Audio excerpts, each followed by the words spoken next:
말씀은 에베소서 1장 7절부터입니다. 에베소서 1장 7절부터 14절까지 한 절씩 교독합니다. 제가 먼저 읽습니다.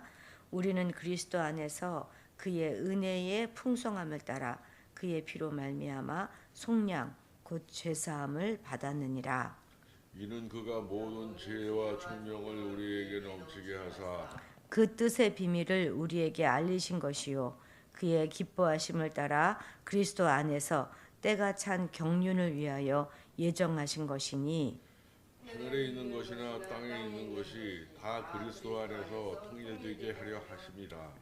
모든 일을 그의 뜻대로 결정대로 하시는 이의 계획을 따라 우리가 예정을 입어 그 안에서 기업이 되었으니 이는 우리가 그리스도 안에서 전부터 바라던 그의 영광의 찬송이 되게 하려 하심이라.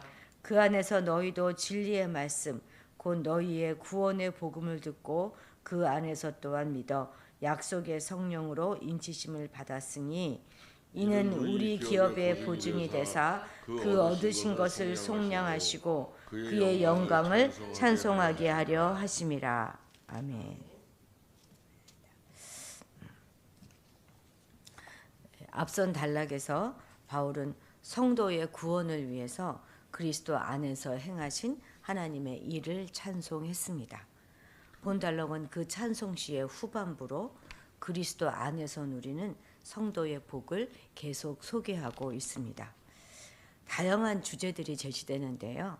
이것들은 대부분 편지 본문에서 중심 주제로 또 다루어질 것입니다.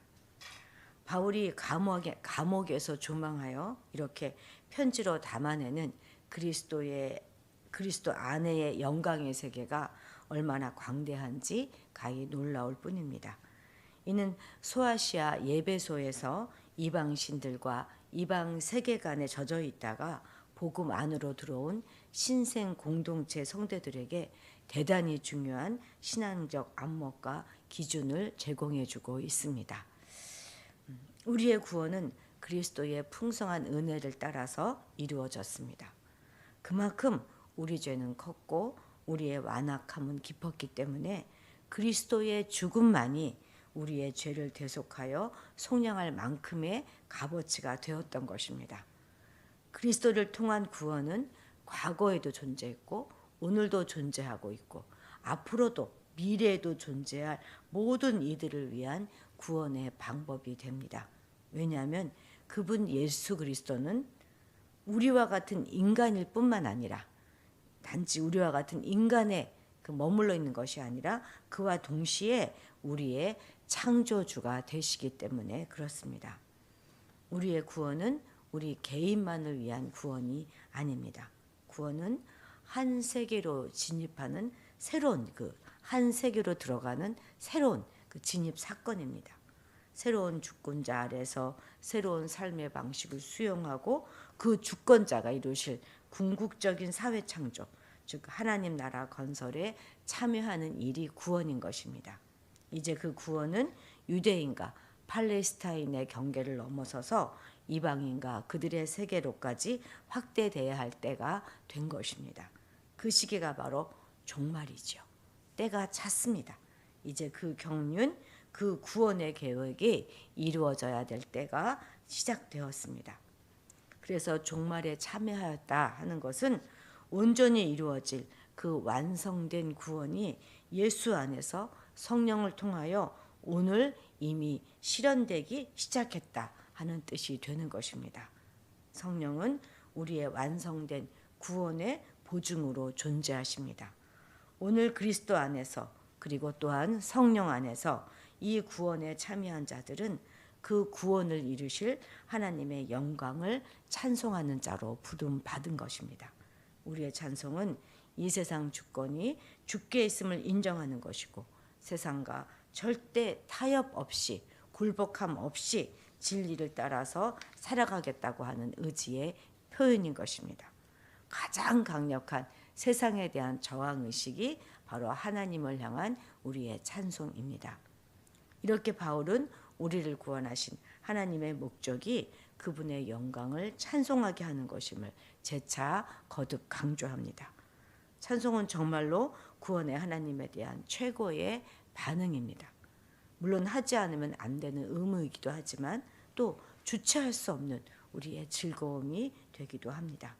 그분을 기업으로 삼을 때, 또 그분을 찬송할 수 있을 때 우리는 땅의 소욕에서 놓여서 자유롭게 살아갈 수 있을 것입니다.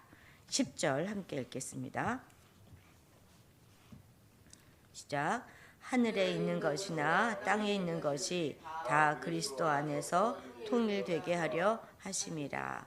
잘 보시면 알겠지만 10절에는 주어가 없지요. 무엇이 그렇게 그리스도 안에서 통일되게 하려 하신다고 하는지 주어가 없기 때문에 살짝 이해하기가 좀 어렵습니다. 그런데 이 10절의 주어는 9절에 있어요.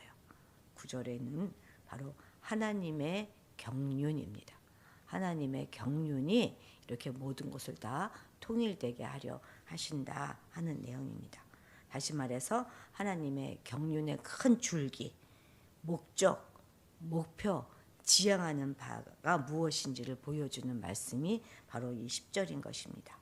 하나님의 경륜은 우리 개인적인 차원에서 보면 그 풍성하신 은혜로 말미암아 우리 막 정수리까지 넘쳐나는 우리 죄악을 사해 주신 것입니다. 그렇다면 하나님의 경륜의 큰 줄기는 무엇이겠습니까? 그것은 한마디로 예수님 안에서의 통일인 것입니다. 무엇을 통일합니까? 하늘에 있는 것이나 땅에 있는 것의 통일이라고 사도 바울은 말하고 있습니다. 하늘은 어떤 곳입니까? 하나님이 계신 처소이고 거룩한 곳입니다. 생명이 있고 영광과 영화가 있는 곳이 바로 하늘이죠. 그러면 땅은 또 어떤 곳입니까? 인간이 있는 곳, 죄가 있고 타락이 있고 더러움이 있는 곳입니다. 괴로움과 죽음과 고통이 있는 것이죠. 그러므로 하늘과 땅이라는 표현은 결국 하나님과 인간 사이의 대립과 반목, 원수 관계에 대한 표현이라고 말할 수 있습니다. 화면을 좀 바꿔주시죠, 집사님. 저렇게 화면만 나오고 있으면 보는데 좀 집중이 안 된다고 하더라고요. 그렇지만 우리는 원래부터 하나님과 원수 사이였던 것은 아니지 않습니까? 분명 에덴 동산에서 인간은 하나님과 함께 거했어요. 거기서 하나님은 인간과 대화하셨고 또 우리 인간은 직접 하나님을 대면하고서도 죽음과 저주의 공포를 떠올리지 않아도 됐었어요. 그런데 이런 관계가 왜 깨졌습니까? 그만 우리 인간의 범죄로 말미암아 이런 관계가 깨어지고 만 것이지요. 그렇다고 이렇게 인간의 범죄가요, 하나님과 인간 사이의 반복만을 가져온 것은 아닙니다. 인간의 죄는 모든 인간과 인간 사이도 원수 관계로 갖게 만들었어요. 또 인간과 자연, 자연과 자연 사이에도 반목과 대립의 관계를 가져오게 하였습니다. 인간은 자연을 파괴하는 존재가 되었을 뿐만 아니라 자연은요, 인간의 다스림을 받는 존재가 아니라 오히려 인간을 위협하는 그런 존재가 되고 말았습니다. 우리 얼마 전에 있었던 그 수해도 다 그런 것이 아니겠습니다. 이 모든 것이 다 우리 인간의 죄 때문인 것입니다. 이것이 바로 정확히 우리 인간이 처한 현실입니다. 우리는 흔히 땅과 하늘이 만나는 곳이 수평선이다 또는 지평선이다 이렇게 생각합니다. 또는 산봉우리다 이렇게 생각하기도 하겠죠. 하지만 어디까지나 그것은 물리적인 공간일 뿐입니다. 정말로 하늘과 땅이 만나는 그곳은 예수님이십니다. 예수님은 하늘과 땅이 만나는 유일한 영적 공간이십니다. 이방인과 유대인이 만나고 남자와 여자가 만나고 원수된 인간과 인간이 만나며 또 주인과 종이 만나고 인간과 자연이 만나고 적자 생존의 생태계가 화해의 만남을 받는 곳이 바로 예수님 안인 것입니다. 하나님께서는 예수님만을 그 만남의 장소로 지정하셨어요. 도저히 만날 수 없는 자들이 만남을 갖고 화해할 수 있는 것이 바로 이 예수님이신 것입니다. 사도 바울은 예수님에게서 이 화해를 본 것입니다. 때문에 그는 대륙과 대륙을 넘나들지 않을 수 없었어요. 이방인들을 찾아다니면서 이 화해를 외치지 않을 수 없었습니다. 예수님을 이방인들에게 소개하지 않을 수 없었던 것이죠. 그는 이 진리에 근거하여서 그 화목의 직책을 잘 감당하였습니다. 오늘 우리에게 주어진 직책도 바로 이 화목의 직책입니다. 모든 원수된 자들이 예수님 안에서 통일되게 하는 그 직책이 바로 우리에게 주어져 있습니다. 먼저는 우리 안에 혹시 원수 맺음이 있는지 살펴보고 그거부터 풀어야 할 것입니다. 그리고 나아가서 하늘과 땅이 주님 안에서 통일되게 하는 그 일에 우리 자신을 내어주시는 오늘 하루가 되시기를 바랍니다. 13절 읽겠습니다. 시작. 그 안에서 너희도 진리의 말씀 곧 너희의 구원의 복음을 듣고 그 안에서 또한 믿어 약속의 성령으로 인치심을 받았으니. 아멘. 아마 이 13절의 말씀이 이 바울이 이 서문에서 가장 하고 싶었던 말이었다고 해도 과언이 아닐 것입니다. 이 13절 안에서 가장 중요한 단어는 너희도입니다. 너희도. 13절까지 바울은 실상 지금 누구에 관한 이야기를 쭉 해오고 있습니까? 바로 우리에 관한 이야기를 해왔습니다. 바울은 이 우리라는 말을요 3절부터 시작해서 12절까지 무려 11번이나 사용하고 있다는 것을 눈치채셨습니까? 그럼 여기서 우리라고 하는 건 누구겠습니까? 좁게는 유대인들이 주류를 이루고 있는 사도 바울의 이 전도팀들, 전도단들을 말하고 있는 것입니다. 편지 쓰는 자들, 그 전도단들을 말하고 넓게 본다면 복음을 처음으로 믿은 유대 출신 그리스도인들을 이야기하는 것입니다. 유대인 중에 예수님을 믿은 자들, 막 믿기 시작한 자들, 그 자들을 가리키는 것입니다. 분명 예수님은 유대인에 주셨습니다. 분명 구원은 유대인으로부터 났습니다. 구원의 은혜는 유대인들이 먼저 받았습니다. 바울이 거듭 우리를 밝히고 있는 것은 이러한 사실을 강조하고 있는 의미가 있습니다. 그런데 그렇게 말하는 바울의 결론은 무엇이겠습니까? 이방인들이 유대인보다 구원에 있어서는 뒤로 밀린다, 이런 것을 말하고자 했을까요? 여기서 지금 유대인들이 가지고 있는 고질적인 선민의식을 또다시 보여주려고 하고 있는 것일까요? 그렇지 않습니다. 바울이 여기서 말하고자 하는 것은 이방인들도 유대인들과 조금도 다름없이 오직 독일한 믿음의 방식으로 구원을 받았다는 것입니다. 이것은 사도 바울이 로마서에서도 계속 강조하고 있는 사실이잖아요. 이방인을 정죄하는 유대인 역시 이방인과 조금도 다를 바 없는 죄인이라는 것을 그는 늘 역설했습니다. 인간은 혈통이나 민족, 지역 이런 것과 상관없이 모두 다 죄인이고, 따라서 죄인된 인간은 누구나 자신의 행위로 구원을 얻을 수 없고 오직 믿음으로만 구원을 얻을 수 있으며 하나님의 절대적인 주권과 섭리로 구원을 얻을 수 있다는 것입니다.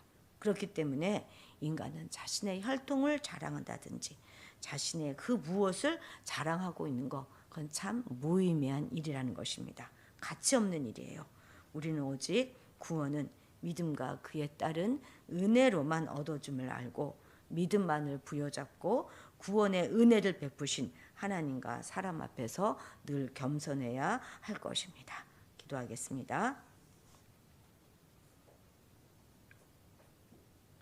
우리의 구원의 주가 되시는 하나님 아버지, 죄로 인해 죽을 수밖에 없는 저희들을 구원하여 주셔서 하나님의 백성 삼아 주시니 감사합니다. 우리의 구원은 믿음과 아버지의 은혜로만 얻어짐을 알고 하나님 앞에서나 사람 앞에서나 겸손하게 살아갈 수 있도록 도와주시옵소서. 구원의 하나님에 대한 최고의 반응이 찬송임을 다시 한번 기억하고 의무로서가 아니라 즐거움과 감사로 찬송하며 살아가게 하옵소서. 그래서 이 땅에 대한 소욕에서 놓여나 자유롭고 평강한 가운데 살아갈 수 있도록 도와주시옵소서. 예수님 안에서 하늘과 땅이 통일되게 하는 것이 하나님의 경륜임을 깨닫게 하시어서 모든 자를 화해케 하는 그런 직책을 잘 감당할 수 있도록 도와주시옵소서. 그래서 우리가 원수 맺는 자들이 아니라 풀고 세우는 자의 사명을 다하게 도와주시옵소서. 또한 사도 바울처럼 화해의 복음인 그리스도의 복음을 전하지 않고는 견딜 수 없는 마음을 허락하셔서 언제나 기회가 닿는 대로 말씀을 전하는 자들이 되게 하여 주옵소서. 감사드리며 예수님의 이름으로 기도드렸습니다.